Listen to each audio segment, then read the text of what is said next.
E aí galera, tudo bem com vocês? Sejam bem-vindos ao canal Falando de Ciência. Eu sou Alisson Santos e no vídeo de hoje vamos falar um pouco do maior astro das nossas mediações, o nosso querido Sol. Se você gostou, mergulhe comigo nessa história.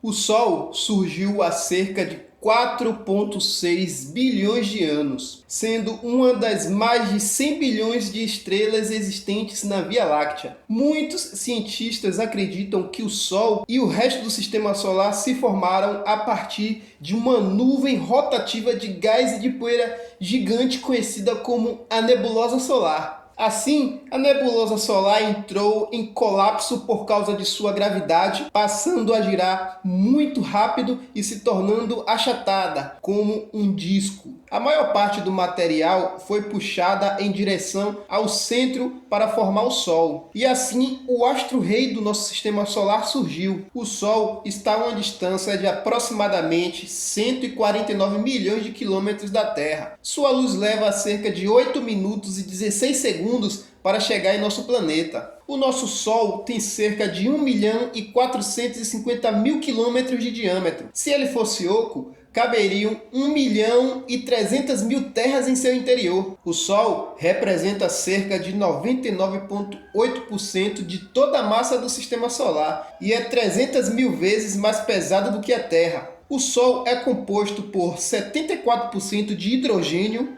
25% de hélio e 1% de outros elementos. Podemos dizer que o Sol é uma gigantesca bomba de hidrogênio.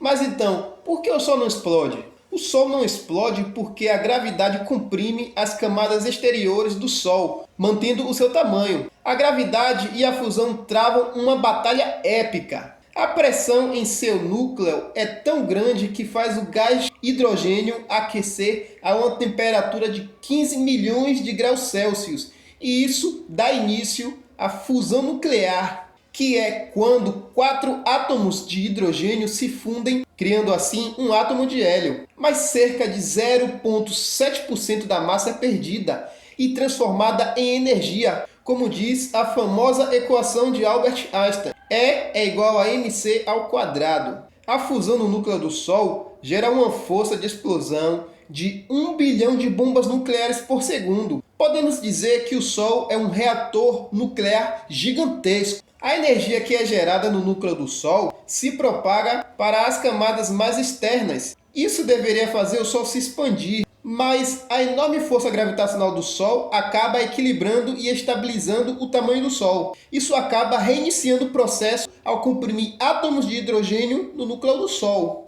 Antes da luz do Sol começar sua viagem no espaço, ela já estava viajando há milhares de anos. Quando o Sol transforma hidrogênio em hélio no seu núcleo, ele cria um fóton de luz, uma partícula de luz. Esse novo raio de luz tem um longo caminho a percorrer só para chegar na superfície do Sol. Para os fótons, é uma viagem acidentada, chocando-se bilhões de vezes com átomos de gás na luta para conseguir escapar do interior do Sol. O fóton leva cerca de 170 mil anos para sair do centro do Sol e chegar em sua superfície. A fotosfera, que é a superfície do Sol, tem a temperatura média de 5.700 graus Celsius. Atualmente, o Sol está chegando à metade da fusão do hidrogênio que contém em seu núcleo. Em aproximadamente 5 bilhões de anos, o hidrogênio contido em seu núcleo irá se esgotar.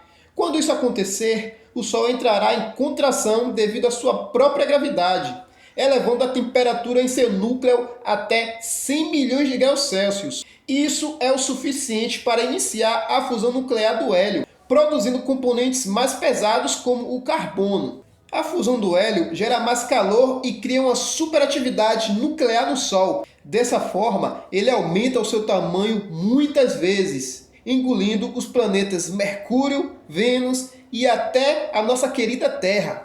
Esse processo de fusão do hélio sustentará o Sol por cerca de 100 milhões de anos, quando então o hélio no núcleo do Sol também se esgotará.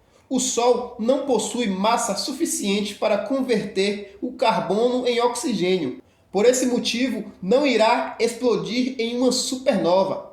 Ao invés disso, após o término da fusão do hélio, intensas pulsações térmicas farão com que o Sol ejete suas camadas exteriores e então se torne uma estrela anã branca, com metade de sua massa atual e com um diâmetro próximo ao da Terra, mas 1 milhão de vezes mais densa do que a Terra. Segundo alguns astrônomos, no centro de uma anã branca há um cristal gigante de carbono puro. Nessa altura, o que sobrar do nosso sistema solar será extremamente frio e escuro. Espero que vocês tenham gostado do nosso vídeo e até os próximos. Tchau, tchau.